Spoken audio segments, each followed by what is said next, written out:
So in this class we will learn about the passive of comments. Comments जो sentence होता है यानी comments जो वर्ड होता है ये इंडिकेट करता है कि किसी को हम कुछ ऑर्डर कर रहे हैं कुछ करने के लिए, ऑर्डर कर रहे हैं कुछ करने के लिए. So that is passive of comments. किसी को हम कुछ ऑर्डर कर रहे हैं करने के लिए. तो जहाँ पे ये पैसिव ऑफ कमेंट्स रहेगा उस टाइम हम लोग कैसे जहाँ पे एक्टिव वॉइस कमेंट में रहेगा उसमें हम लोग पैसिव वॉइस में कैसे ट्रांसफर करेंगे वही आज का क्लास में हम लोग डिस्कस करने वाले हैं.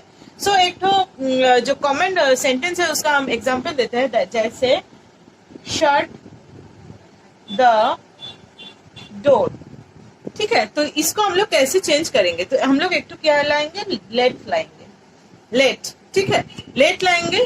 फिर ये जो ऑब्जेक्ट है ये देखिए ये है object and that is verb. तो ऑब्जेक्ट को हम लोग पहले लाएंगे, लेट द डोर. फिर एक तो बी ऐड करेंगे, बी. फिर शर्ट का जो थर्ड फॉर्म होगा, तो शर्ट का थर्ड फॉर्म क्या है, इसको ओपन कर देते हैं तो आपको थर्ड फॉर्म ज्यादा अच्छे से समझ में आएगा, क्योंकि शर्ट का थर्ड फॉर्म भी शर्ट ही होते हैं. तो ऐसा एग्जाम्पल देखिएगा जो याद रख पाइएगा. ठीक है, let the door be open. ठीक है, तो ऐसे चेंजेस होते हैं. ये हो गया पैसिव ऑफ कमेंट्स. उसका बाद पैसिव ऑफ रिक्वेस्ट. तो पैसिव ऑफ रिक्वेस्ट रहने से कैसे चेंज होते हैं देखिए. तो रिक्वेस्ट क्या करते हैं, हम लोग प्लीज करते हैं. ठीक है, तो प्लीज लगाने से कोई भी वर्ड रिक्वेस्ट हो जाते हैं. So please help the poor. तो ये क्या है, रिक्वेस्ट सेंटेंस है ना. कौन सा सेंटेंस है, रिक्वेस्ट. तो ऐसे रिक्वेस्ट सेंटेंस रहने से हम लोग क्या करेंगे, ऐसा लिखेंगे यू. पैसिव जब हम लोग करेंगे, यू आर रिक्वेस्टेड, इसको थर्ड फॉर्म कर देंगे. ठीक है, you are requested to help the poor. इसमें कोई वर्ब का चेंज नहीं होगा बिकॉज आफ्टर टू वर्ब का चेंज कुछ नहीं होते हैं. सो ये हो गया passive of request. Passive of request. अब कुछ सेंटेंस है जो सेंटेंस को हम लोग को समझ में उतना नहीं आता है कि इसमें रिक्वेस्ट हो रहे हैं, कमेंट हो रहे हैं, ऑर्डर हो रहे हैं कि क्या हो रहे हैं. ठीक है, उसमें क्या होगा, सबसे इजीएस्ट जो मेथड है that is told to. You are told to, you are told to बोल के जो सेंटेंस है वो लिख देना है. ठीक है, जैसे एक तो एग्जाम्पल देखिए, कम इन. अगर हम लोग किसी को रिकॉग्नाइज नहीं कर पा रहे हैं, अगर हम लोग किसी को रिकॉग्नाइज नहीं कर पा रहे हैं कि ये कौन सा सेंटेंस है, तब ये फॉर्म यूज होगा. जैसे कम इन, ये कौन सा था, एक्टिव वॉइस में था, है ना. तो इसको पैसिव वॉइस में हम लोग कैसे चेंज करेंगे, पैसिव में चेंज करके लिखेंगे you are told to come in. ठीक है, you are told to come in. तो ऐसे हम लोग चेंज करेंगे. आफ्टर दैट हम लोग क्या करेंगे कि मॉडल ऑफ पैसिव. तो मॉडल रहने से कोई वर्ड में उसको हम लोग ऐसे पैसिव में चेंज करेंगे. जैसे आई विल पनिश यू.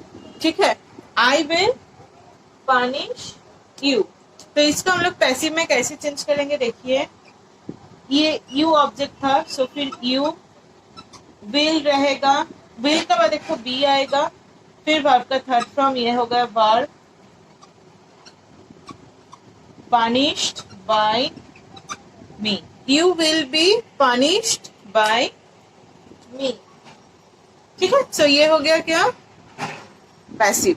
देखिए जब क्वेश्चन सेंटेंस रहेगा, पहले हम लोग दो टाइप का क्वेश्चन होते हैं. One is yes no and another is WH. yes no question होता है, WH क्वेश्चन होता है. पहले yes no का बारे में समझेंगे, फिर WH का बारे में समझेंगे. ठीक है, तो पहले yes no का जो है वो देख लेते हैं. ठीक है, yes no का देखिए एक्टिव में क्या होगा, जैसे डू यू लव हिम, ठीक है, डू यू लव हिम, ये होता है एक तो एक्टिव सेंटेंस। अब इसको पैसिव में हम लोग कैसे कन्वर्ट करेंगे, देखिए पैसिव में, अच्छा पहले हिम मतलब क्या होता है, ही, तो ऑब्जेक्ट हिम लिखा हुआ है लेकिन है क्या, ही, तो ही का साथ हम लोग क्या यूज करते हैं, इज, वी वर्ब क्या यूज करते हैं, ही का साथ इज यूज करते हैं, तो फिर इज पहले आएगा। ये कोई भी सर टीचर ने आप लोगों को ये चीज 3-4 स्टेपिंग में सिखाएंगे, लेकिन हम एक ही स्टेपिंग में सिखा रहे हैं, ध्यान से देखिएगा।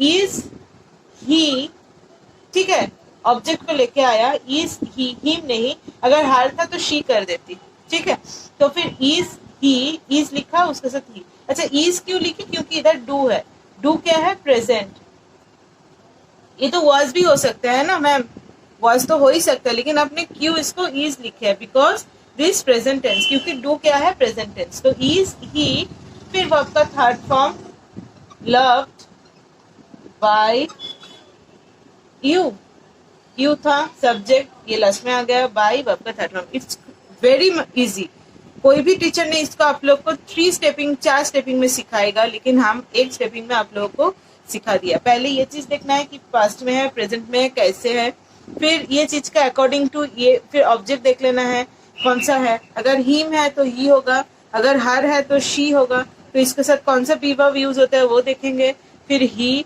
फिर लव्ड बाय यू, ठीक है। तो ये हो गया क्वेश्चन, यस नो क्वेश्चन। अब WH क्वेश्चन समझाएंगे। अब देखिए WH क्वेश्चन का क्या होगा। अच्छा WH क्वेश्चन जब करिएगा एक चीज याद रखिएगा, और किसी में कोई चेंजेस नहीं है, बस हु रहने से इसको बाय हुम कर दीजिएगा, ठीक है, हु रहने से इसको बाय होम कर दीजिएगा। पहले देखिए, फिर एग्जांपल दिखाते हैं। एक्टिव में क्या रहेगा, हु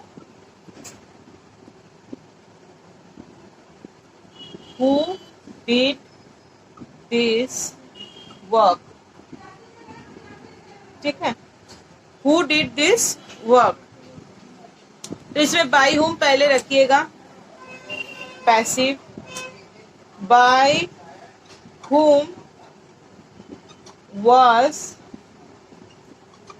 this work done, इसमें कोई मेन वर्ब नहीं था, इसलिए डू को ही हम मेन वर्ब बना लिया, एक तो मेन वर्ब चाहिए, ठीक है, इसलिए डू को ही हम मेन वर्ब बना लिया। तो इसमें क्या होगा, बाय whom, फिर इसमें डीड था इसलिए was लिखा, फिर ऑब्जेक्ट दिस वर्क, फिर ये जो वर्ब का है मेन वर्ब इसको ही बना लिया, इसका थर्ड फॉर्म।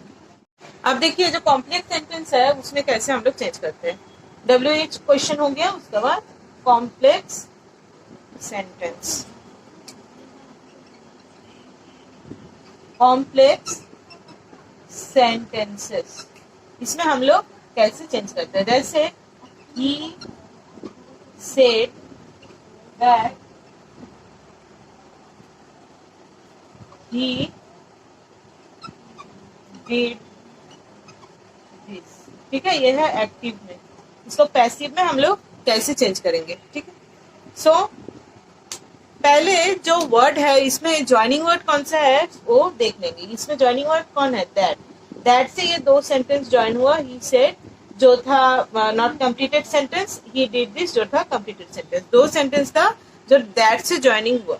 सो अलग अलग करके इसको पैसिव करेंगे। ही सेड, इसको कैसे चेंज करेंगे देखिए, तो ही सेड समथिंग ना, ही सेड ईट बकेट, इसमें क्या है, इसमें देखिए जो हम पहला क्लास में जो सिखाए हैं कि मिसिंग ऑब्जेक्ट डूअर नहीं रहते, विदाउट डूअर, वो वाला सेंटेंस है विदाउट डूअर। तो इसमें हम लोग एक तो डूअर यानी ऑब्जेक्ट ऐड कर देते हैं, that is eat.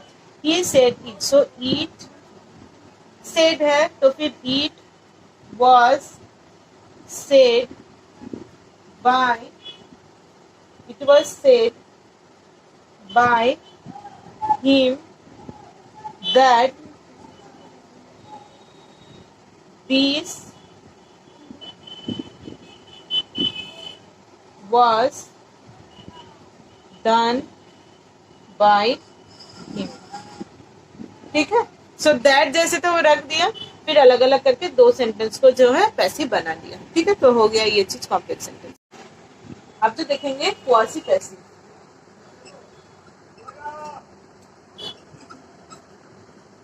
Quasi passive. तो क्वासी पैसिव किसको बोलते हैं? जो एक्टिव होते हैं। सेंटेंस होता है एक्टिव में, active sentence but passive in sense. तो एक्टिव होता है सेंटेंस और पैसिव होता है क्या? इसका सेंस। तो कैसे होगा? जैसे देखिए, हनी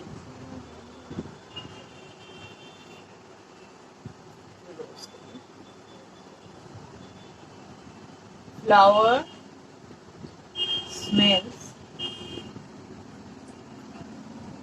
फ्लावर स्मेल्स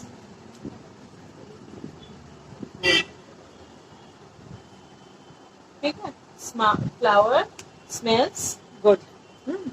तो इसका हम लोग क्या करेंगे? अच्छा, ये जो चीज है ये देख के क्या लग रहा है कि एक्टिव है, लेकिन ये तो चीज का हम लोग खुद से तो नहीं करते। कौन करता है? हम लोग का नोज। तो इसमें वही लिखेंगे, इसमें पैसिव करने से ऐसे हम लोग लिखेंगे पैसिव सेंस में, flower smells good when smelled. ठीक है, वर्ब का थर्ड फॉर्म होगा इसमें। चलिए, तो ये हो गया आपका पूरा वॉइस चेंज का टॉपिक हम कंप्लीट करवा दिया। Thank you so much guys.